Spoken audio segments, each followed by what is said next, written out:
The helium pressure in the first stage, pressure that must help for liftoff. And for a time this morning, it was feared the helium leak might delay the start of countdown set for 8 o'clock tonight. But workmen poked into the Saturn, isolated the leak, tightened a single nut, and that glitch was apparently cured. There probably will be others. And so pad 39A is sealed off for countdown. This was our last chance for a close-up tour of this vessel, which will surely rank in history with, perhaps before, Lindbergh's Spirit of St. Louis, Darwin's Beagle, and Columbus's Santa Maria. Perhaps the most distinctive feature as Saturn V looms on its pad is that stack of great swing arms, spidery corridors through which flow the power, the fuel, and the men who will make it fly.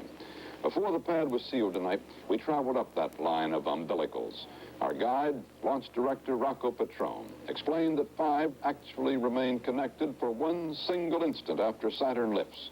For that instant, the entire moon flight hinges on a lightning-fast series of events beginning at the very base of the rocket. Mr. Petrone, then really the flight to the moon begins right there with that hinge. That's right, Walter. That yellow hinge we see is the spot at which we support the Saturn Apollo sitting on the pad. Has the awesome job of holding over 6 million pounds of weight just before liftoff and ignition. And that ignition has got to restrain the rocket with a proper buildup of thrust. The signal's given to release. So our flight starts there. And our first 2 inches, when we lift off that arm at that point, we get a signal which tells us we're flying and commands the 5 large arms we see above to disconnect and retract into the tower. This really is the moment of truth. If we did not get the signal properly to pull those arms back, our mission would be a failure. Walter, let's go up and take a look at one of those arms and see what has to be done during those critical times of the first few inches of this flight. Good. 140 feet above the rocket's base, the heaviest arm of all, 25 tons that must whip cleanly away in seconds once Apollo 11 has traveled the first 2 inches of its quarter-million-mile voyage. Suppose that doesn't work. Walter, if this arm stayed in place, it would be catastrophic. The bird could not get by it. We probably would rip a hole in the side of our tanks. Which would mean a fast fire and explosion. No question about that. It would be a very serious condition. Of course, our astronauts have an abort system which is planned to take them away from such an eventuality. We think it's very remote. We've spent a lot of time testing these arms, proofing them, and they've done the job so far. Now the problem is to keep our quality control, keep our technicians and engineers, to keep that level of perfection we've had to date. The uppermost arm, 32 stories above the tail of the rocket, pulls away several minutes before the flight, but it must be ready to swing back on an instant's notice. Walter, here's an arm that you see quite frequently. This is our entrance, what we call swing arm 9. It's the arm over which the flight crew will load on launch morning.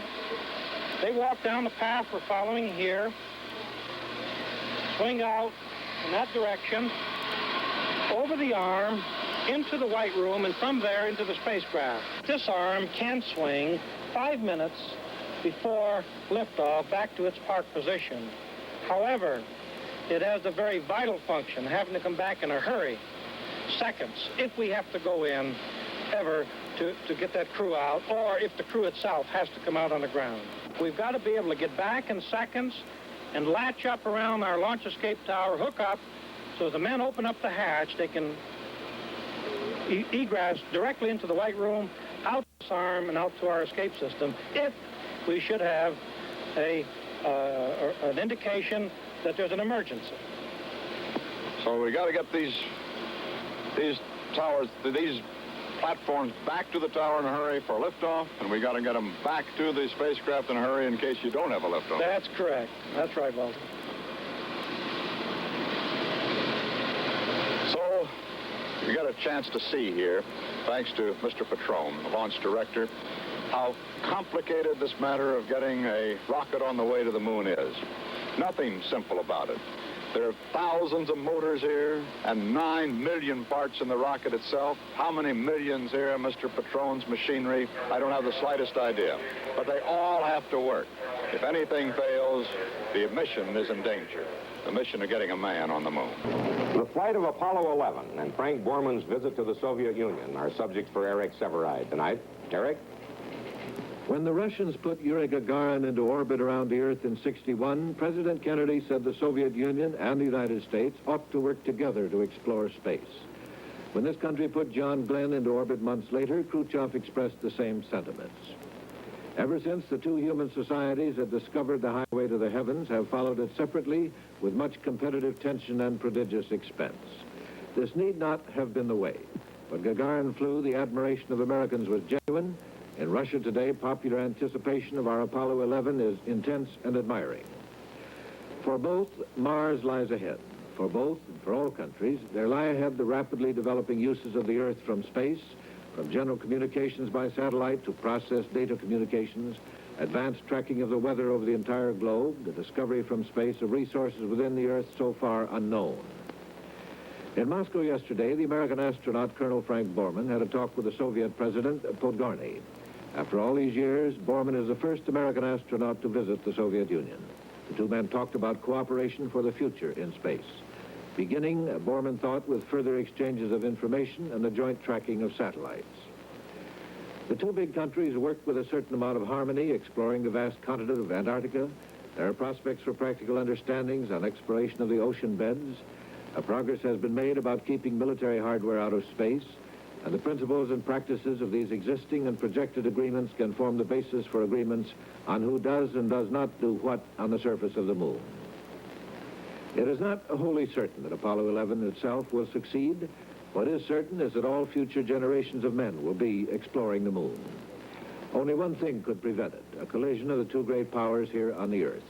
Both are pulled by aspiration, both by fears. As the American astronauts do their final rehearsals and the world watches, the Russian military continue to dig their nuclear missile emplacements around Moscow, and United States senators debate the anti-missile system. Imprisoned by fears, their sentiments and sentences unchanged from the Cold War era, the pre-space era, from what ought to be, by now, antiquity. Harry? That's the news. This is Harry Reasoner.